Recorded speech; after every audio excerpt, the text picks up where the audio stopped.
Ya, Kementerian Dalam Negeri telah menggelar lomba inovasi daerah tatanan normal baru. Sejumlah daerah sudah dinobatkan sebagai pemenang. Dan apa saja kriteria pemenang lomba sudah tergabung bersama kami Bapak Agus Fatoni, Ketua Panitia Lomba Inovasi Daerah Tatanan Normal Baru Kementerian Dalam Negeri. Selamat sore, Pak Fatoni. Selamat sore, Mbak Deta. Selamat sore, Pak. Selamat Pak Fatoni. sore seluruh pemirsa E-News di seluruh Indonesia. Baik, Pak Fatoni, sebenarnya apa tujuan dari diselenggarakannya lomba inovasi Kementerian Dalam Negeri ini, Pak?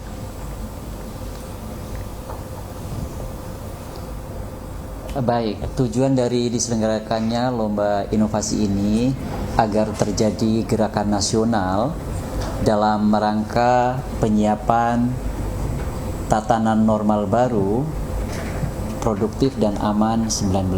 Jadi agar masyarakat mulai memahami bagaimana penerapan protokol COVID pada masa normal baru ini pada berbagai sektor. Agar masyarakat juga bisa melihat kira-kira bagaimana tatanan normal baru itu di seluruh sektor yang ada yang dilombakan. Sebagai contohnya di situ. Baik. Lantas Pak Fatoni, apa yang menjadi dasar dari pihak Dewan Juri untuk menetapkan pemenang dari lomba inovasi ini? Yang pertama yang dijadikan dasar penilaian adalah penerapan protokol COVID itu sendiri pada 7 sektor itu. Mulai dari pemakaian masker, penggunaan sarung tangan, kemudian cuci tangan, dan seterusnya. Jadi yang pertama adalah dari sisi penerapan protokol kesehatannya. Kemudian yang kedua yang dijadikan dasar penilaian adalah replikasi. Jadi kemudahan replikasi, mudah penerapannya, kemudian bagaimana pelaksanaannya, itu yang kedua. Kemudian yang ketiga, kriterianya adalah kekuatan gagasan. Jadi apakah ada inovasi-inovasi dalam penerapan pada berbagai sektor kehidupan itu dalam penerapan protokol kesehatannya. Kemudian yang ketiga adanya kerjasama dan juga kolaborasi. Baik. Pak Fatoni, apakah angka penambahan positif corona di satu daerah ini tidak termasuk dalam kriteria, mengingat Jatim ini menyumbang angka positif pertama saat ini, tapi dia justru mendapatkan 2 penghargaan, Pak? Iya, memang untuk angka itu tidak menjadikan dalam kriteria penilaian. Kriteria penilaian yang dilakukan pada 4 kriteria tadi di luar angka itu. Jadi bagaimana kesiapan dalam menciptakan atau membuat model atau membuat simulasi dalam persiapan tatanan normal baru itu, yang paling penting di situ. Baik, dan yang menjadi pro kontra juga adalah jumlah nominal hadiah. Ini mencapai 168 miliar. Mengapa hadiahnya cukup tinggi dan tidak diprioritaskan saja untuk membantu penanganan COVID-19 di sejumlah daerah? Iya, justru sebenarnya dengan dana insentif daerah yang diberikan kepada daerah ini bisa digunakan untuk penanganan COVID-19 ini. Bisa digunakan untuk mempercepat ataupun mengurangi penyebarannya. Bisa juga digunakan untuk penanganan COVID-19 yang ada di daerah masing-masing. Jadi ini digunakan untuk itu dalam penggunaannya. Baik.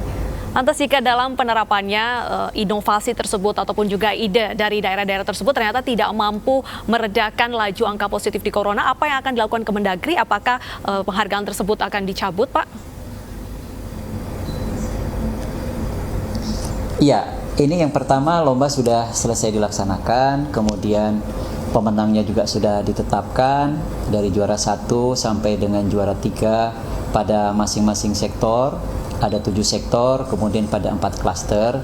Tentu pemenang ini tidak akan dicabut, tetapi dari pemenang-pemenang ini nanti juga akan dilakukan evaluasi bagaimana penerapan pada masing-masing sektor itu. Oke, lantas evaluasi tersebut apa yang akan ditindaklanjuti dari evaluasi tersebut, Pak? Ya, karena ini diharapkan sebagai sebuah gerakan nasional yang bergerak dari bawah, dari masyarakat, juga dari pemerintah daerah. Diharapkan juga daerah nanti bisa menindaklanjuti dari lomba ini Misalnya daerah bisa membuat perda bagaimana penerapannya nanti, bagaimana membuat aturan-aturan pada masing-masing sektor dalam penerapannya, kemudian mulai mensosialisasikan kepada masyarakat. Nah, pada hari ini kalau kita melihat bagaimana animo masyarakat dalam mengikuti lomba ini juga cukup besar. Kita melihat bahwa video-video yang sudah dikirim ke panitia itu mendapat viewer yang cukup banyak. Ini menandakan bahwa masyarakat juga mengikuti perkembangan lomba ini.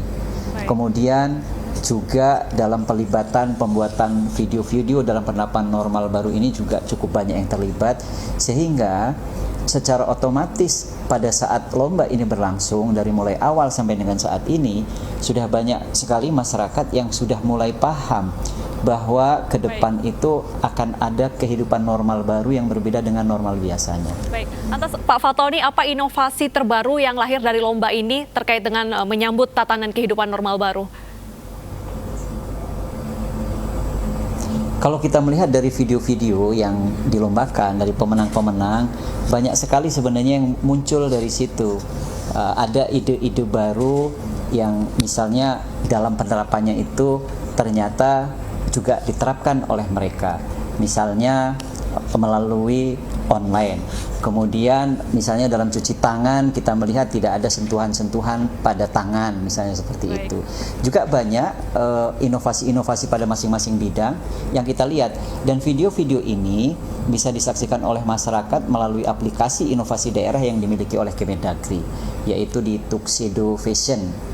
Jadi masyarakat bisa melihat bagaimana penerapan video dari video-video yang dikirimkan ini. Baik, berarti sudah ada inovasi terbaru menyambut tatanan normal baru dan nanti bisa disosialisasikan. Terima kasih Bapak Agus Fatoni sudah bergabung bersama kami di Special Report.